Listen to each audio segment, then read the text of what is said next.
Over 100 people move to Austin every day, and today we're going to talk about the top 5 questions that I get from people from all around the country who are moving here. And chances are that we're going to talk about the same questions that you've been wanting answers to also. So stay tuned because we're getting started right now.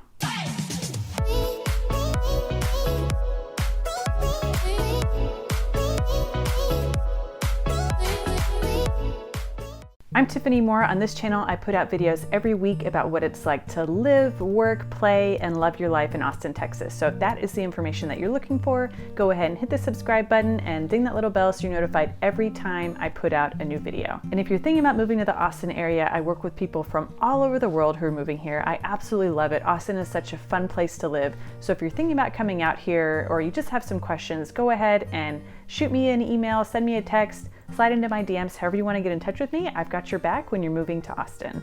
When my husband and I first moved out here, we were really lucky. We were living in El Paso at the time, and we'd come to visit a lot. So we knew all about the restaurants, the neighborhoods, the shops. We had an idea of where we wanted to live and what kind of house we wanted, but a lot of people are moving out here totally blind without visiting at all. I'm helping someone right now move out from Brooklyn to, her job is actually going to be in Waco, but moving from Brooklyn, New York to Waco, Texas is going to be a huge culture shock. So instead, we're looking for a home for her in Georgetown, which is kind of going to be somewhere in the middle, but she's never visited Austin before, so she has a lot of questions. We're going to take some time to unpack all of that for you guys today, and if you have any questions that I didn't answer, go ahead and leave me a comment, and I'll make sure that I take care of you and get everything answered. So let's just go ahead and jump right in. We're going to talk about the thing that you're not supposed to talk about at all, politics. Let's talk about the politics in Austin. You have probably heard that Austin is a big hippie town, and it totally is. Austin is a little blueberry in a big tomato soup bowl. So the rest of Texas is very red, Austin is very blue. So what does that look like day to day? What is Austin being so liberal? How does that affect your day-to-day life?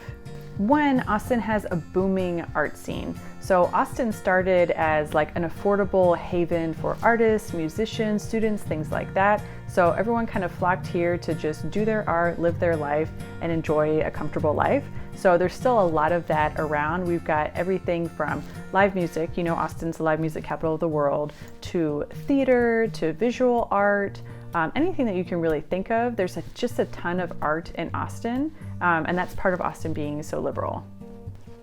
Austin is very eclectic and bohemian. It used to be a lot more so, but Austin is going through a lot of growing pains right now. So we're kind of going through this gentrification wave, as are a lot of other big cities in the country like Denver, Portland, New York, places like that, where you're kind of losing some of the residents and the businesses that have been here for a long time, or that were even like founding parts of the community. And instead we're putting up bright, shiny buildings for like apartments and shops and, you know, parking garages, stuff like that. So what we really don't want to happen is for Austin to turn into just like any other big city like Dallas. Local businesses and the environment are really important in Austin. We have a lot of farmers markets in different areas throughout town. We have a lot of farm-to-table restaurants, a lot of things to protect the environment and make sure that the nature that we do have in Austin stays beautiful, where people can still enjoy it, and we're still contributing back to the earth and to the community. There's a big focus on just general wellness, health, and well-being in Austin. So we've got stuff like acupuncture, nutritionists, just general holistic healers. So if Western medicine isn't your thing or you're looking for something different, there are a ton of options in Austin. I'm sure you're going to find what you're looking for. There's a big focus on CBD around the country right now. There's a big focus on THC in Austin. So actually the Austin police just announced this year that they are no longer going to arrest people for misdemeanor amounts of weed. So, you know, with Austin being such a big artist town, a big hippie town, there was always weed that you would see or smell at shows and things like that. You're definitely going to see a lot more of that now. You're still going to see it at music venues. You might see it at restaurants, parks, places like that. Pretty much just like open spaces. So if that bothers you, just something to keep in mind when you come to Austin. It's not everywhere. It's not going to be around your kids. It's just going to be places where adults are hanging out and just relaxing and having a good time. If you've seen some of my other videos, you know I talk about how Austin is getting better as far as diversity, but we still have a ways to go. Austin doesn't have the best history as far as its diversity and inclusion, but Austin is considered a sanctuary city. And more than that, in 2018, when sanctuary cities were pretty much outlawed, Austin became a freedom city. And what that means is, not only does Austin refuse to target immigrants, but it also protects them from harmful policies and deportation. Austin hasn't always been on the right side of history when it comes to race, ethnicity, and segregation, but it's definitely taking steps, and people are getting more vocal and more involved in the community to make sure everyone in our community is treated equally. All right, the second frequently asked question that I get is about the housing market. So Austin's housing market is exploding right now, and it has been for several years. So it's been really hot for a while, but right now, since March of 2020, it's just gone crazy. And one of the reasons for that is interest rates are super low right now. And we're also getting people from states like California and New York who are coming to Texas just because of the policies. Maybe they have work here, but we're definitely getting an influx of people from outside the state moving here. So earlier in the video, I mentioned that I'm helping someone move from Brooklyn to Waco. I just helped my tattoo artist's mother-in-law move from Livermore, California, which is right outside of Oakland, to Austin. I helped someone buy an investment property just outside of UT in Austin from California. So there are a lot of people coming out here either for investment or for their personal residential property, and the housing market just cannot keep up. This is even true for new construction. So a couple that I'm working with right now, we've been putting in a few offers on houses, and we are getting edged out by like a hair every single time. So we thought, okay, let's try new construction. Usually that's just first come, first serve. New construction is going crazy as well. The builders just cannot keep up. They're getting multiple offers on new homes, and so they're only releasing a certain number of homes or lots for sale per weekend for you to buy and for them to start building. And for those homes are going to be done until like June. So it's October right now. We're having to outbid multiple people just to buy a lot so they can start building for a home that's not even going to be ready until May or June of next year. So, new construction used to be kind of safe. You could go and like pick out your options and things like that. It is just not anymore. If you don't get there at the right time, you're going to miss out until the next lots are released in a couple months. And then that home isn't going to be ready until August or September of next year. What this means for buyers in Austin is you've got to be super aggressive in your search and in your offer. So chances are when you make an offer, you're going to be bidding against 4 or 5 at a minimum, sometimes up to 14 other people who are making an offer. And a few things that the sellers are looking for. One, everyone wants a good price. So plan on paying above asking price when you find a house that you love. 2, you're going to have to make an offer really quick. That home is going to be on the market for maybe 4 or 5 days. So if you see it on day 1, you need to go see it immediately, either on that day or in the next couple days, so you can make sure that you have time to think about your offer, think about how much you want to put forth and the conditions that you want for your offer. You also need to make sure that your offer is as friendly as possible for the sellers. So we talked about 1, more money is going to be a bonus. 2, how quickly can you close? Usually sellers want to close as soon as possible, but sometimes they want to lease back their house from you for like a couple weeks or a couple months. So whatever you can do to get them what they want is going to make your offer more competitive. And 3, we need to make sure we have as few conditions as possible. So if you also need to sell your home and you buying this other house, you can only do that if you sell your home. That's more risky to the sellers, and it's not going to be an offer that they're going to be really excited about taking. The third thing we're going to talk about that everyone asks is about the crime in Austin. Everyone wants to live somewhere that's safe. No one wants to live right next door to a neighborhood that's got tons of drugs, tons of crime, just not somewhere that you really want to hang out. Even if the price is right, it's 100% not worth it. So I get a lot of questions of, is Austin even safe, or is Austin a safe place to live? So I like to do a lot of research and pack a ton of value in my videos. I tried to look up the crime rates in Austin, where the good pockets and the bad pockets. I know what my experience has been, but I'm trying to find like objective information for you. And really the reports are all over the place. There's one report that says Austin's like one of the most dangerous cities. There's another that says it's the safest. So at the end of the day, there's really not a lot that you can go on. The reports are measuring different variables.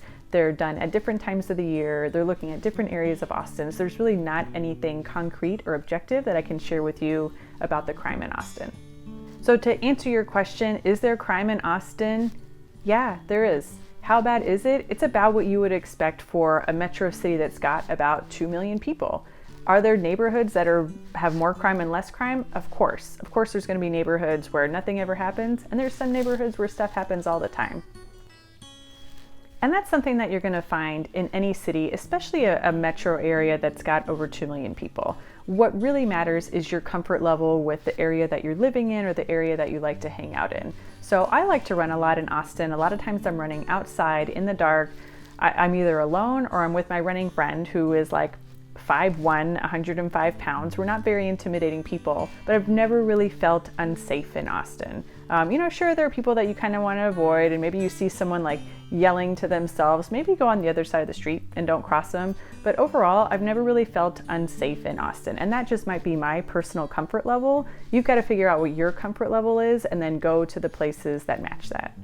Another thing I get a lot of questions about is diversity. Is there diversity in Austin? So anywhere that you live, people want to know that they're going to be part of the community and there's going to be other people there that are similar to them, whether we're talking about religion, ethnicity, sexual orientation, hobbies, lifestyle, whatever it is. People want to know that they're just going to be part of a community.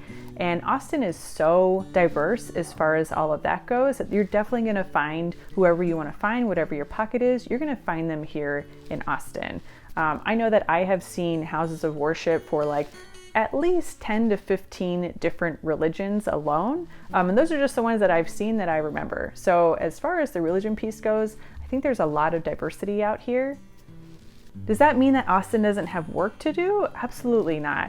So I tried to find some reports to talk about diversity other than just my personal experience and observations, but I kind of ran into the same issue that I did when I was looking for crime information.